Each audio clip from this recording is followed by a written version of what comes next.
तो हेलो बच्चों, क्या हाल चाल। जबरदस्त होंगे, जिंदाबाद होंगे मेरे प्यारे बच्चों। आ गए हैं आपके अमित सर लेक्चर नंबर 14 में बेटे।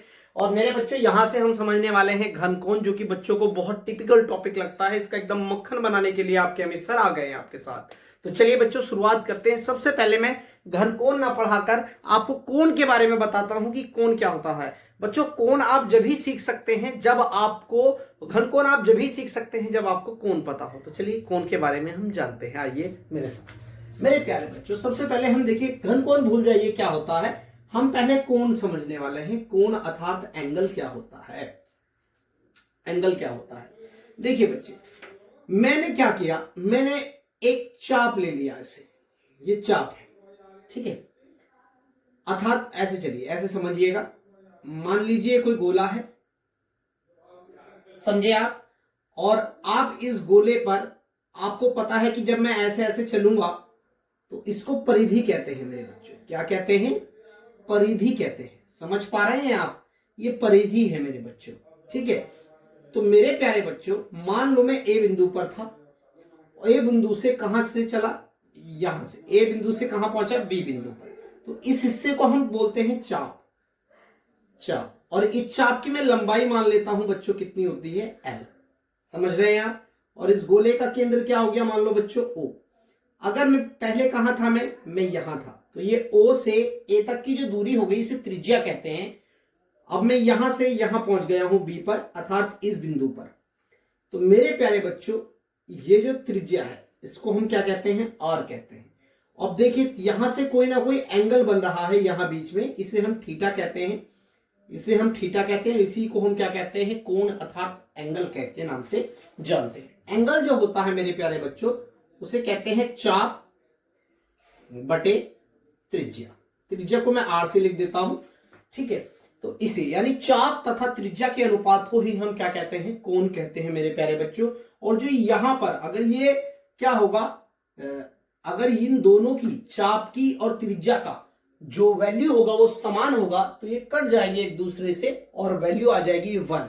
और इसी को हम एक रेडियन के नाम से जानते हैं मेरे प्यारे बच्चों। तो चलिएगा अब हम घनकोण को सीखते हैं। कोण का एक मैंने छोटा सा आपको ओवरव्यू दे दिया है मेरे प्यारे बच्चों। चलिए अब आपने अपने आसपास बहुत सारी चीजें देखी होंगी, जैसे आपने तरबूज देखा होगा, जैसे आपने केक देखा होगा, जैसे आपने ये बच्चों की कैप देखी होगी बर्थडे की मेरे प्यारे बच्चों, इसे आप देख सकते हैं ये। या आपने कभी सॉफ्टी खाया होगा, आइसक्रीम जिसके हम कहते हैं कोन वाला, शेप वाला। ये सब जैसे आपने दैनिक जीवन में अपने चीजें देखी होंगी। तो मेरे बच्चे जब आप तरबूज लेते हैं, तरबूज वाले के पास जाते हैं तो उससे कहते हैं भैया इसे काट कर दिखाओ सबसे पहले कि ये अंदर से अच्छा है या नहीं।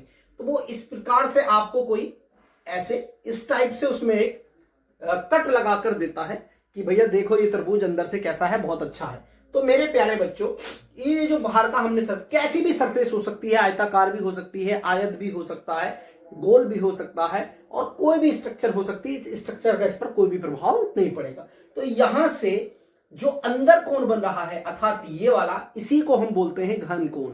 जैसे मैंने लिखा है किसी गोले के पृष्ठ, ये क्षेत्रफल गोले के केंद्र पर, अर्थात यहां पर बच्चों केंद्र पर जो ये सेंटर पॉइंट है, केंद्र पर जो कोण आंतरिक अर्थात बनता है उसी को हम घनकोण कहते हैं। और इसका मात्रक स्टेरेडियन होता है मेरे प्यारे बच्चों। जैसे आप देख सकते हैं कि ये पूरा मान लो ऐसे गोला होता और मैं कट काल कर इसे पीस निकाल लेता तरबूज का मेरे प्यारे बच्चों, तो इसके केंद्र पर अर्थात यहां पर ये ऐसे होता, ये मैंने यहां से इसमें ऐसे कट किया, ऐसे कट किया, और ऐसे कट कर जो मैं इसमें पीस निकालता और उस पीस के जो केंद्र है ये वाला, इस पर जो जितना एंगल बनता उसी को मैं घनकोण कहता। और जैसे आप यहां पर देख सकते हैं मेरे प्यारे बच्चों, ठीक है।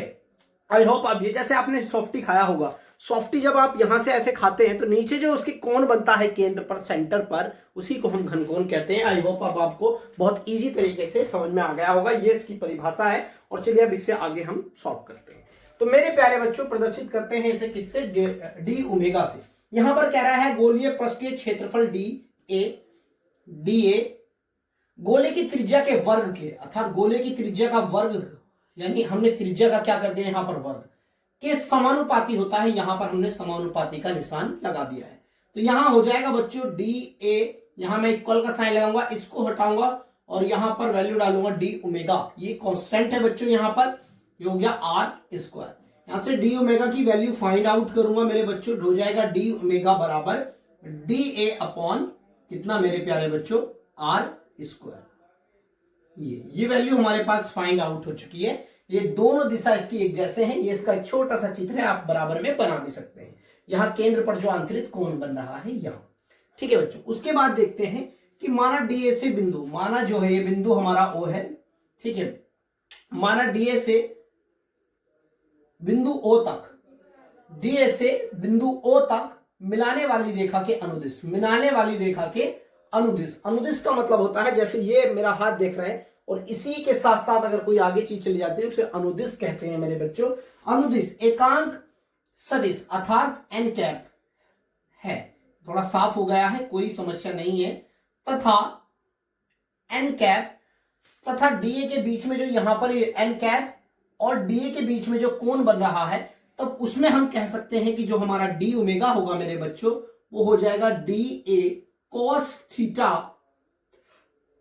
Upon R square. इसको भी मैं यहां पर बंद कर देता हूं, जब हम गॉस की प्रमेय हल करेंगे मेरे बच्चों, वहां पर ये वाला सूत्र आपका काम आएगा कि डी ए बराबर D A cos theta upon R square. इसमें घटक टूटते हैं, जिधर की ओर घटक टूटते हैं मेरे बच्चों, उधर हम थीटा की तरफ घटक टूटते हैं तो वहां कॉस थीटा लेते हैं। अगर हम थीटा के विपरीत जाएंगे अर्थात इस तरह पर हम जाएंगे तो यहां पर घटक जो टूटेंगे वो साइन थीटा में टूटेंगे, तब यहां साइन थीटा आता। इसके लिए हमने यहां पर क्या लिया है, कॉस थीटा मेरे बच्चों लिया है। आई होप आप चीजें समझ रहे होंगे, ये फार्मूला भी आपको समझ में आ चुका है।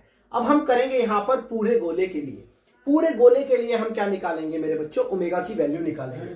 तो पूरे गोले के लिए क्या हो जाएगी वैल्यू, ओमेगा हो जाएगी। इसको मैं यहां से रेस कर देता हूं और हमें समाकलन करना पड़ेगा किसका बच्चों, किसका समाकलन करना पड़ेगा, डी ओमेगा का।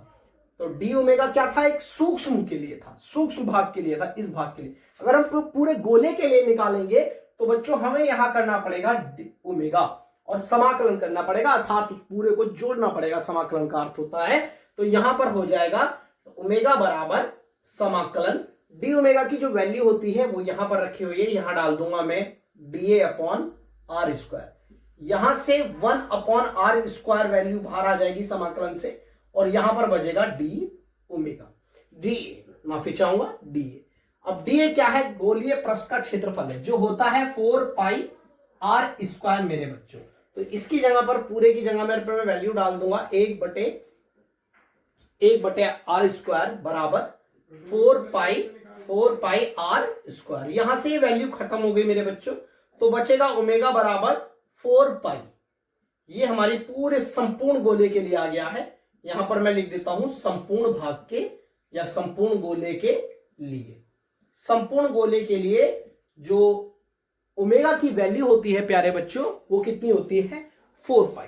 अब चलिए हम समझते हैं, हमने पहले कहा था कि इसका मात्रक स्टेरेडियन होता है। स्टेरेडियन क्या होता है उसको समझते हैं कि स्टेरेडियन की परिभाषा एग्जाम में आ जाती है मेरे प्यारे बच्चों। जैसे कि मैंने कहा कि यहां पर जो होता है, आपने अभी हमारी जो देखा सूत्र आया था हमारा डी ओमेगा बराबर कितना आया था, डी ए अपॉन क्या होता है बच्चों, आर स्क्वायर। तो जो पृष्ठीय क्षेत्रफल है मेरे बच्चों, पृष्ठीय जो क्षेत्रफल है वो त्रिज्या के वर्ग के बराबर हो जाता है, अर्थात डी ए बराबर आर स्क्वायर। तो यहां पर जो वैल्यू बनेगी वो बन जाएगी, डी ए की जगह मैं क्या लिख सकता हूं, R square upon R square. ये इससे कट जाएगा और वैल्यू आ जाएगी मेरे बच्चों यहां एक स्टेरेडियन, स्टेरेडियन, और इसी को कहते हैं हम स्टेरेडियन। तो ये थी आज की वीडियो मेरे प्यारे बच्चों। अभी अगर कोई इसमें आपको डाउट बचा है तो आपके अमित सर हैं। आई होप आपको बहुत अच्छे से चीजें समझ में आई होंगी। अगर फिर भी आपका कोई डाउट रह गया तो एक बार उसे कमेंट कीजिएगा, मैं उसको देखूंगा और उसका रिप्लाई देने की आपको कोशिश करूंगा। जब तक के लिए मेरे बच्चों, जय हिंद, जय भारत।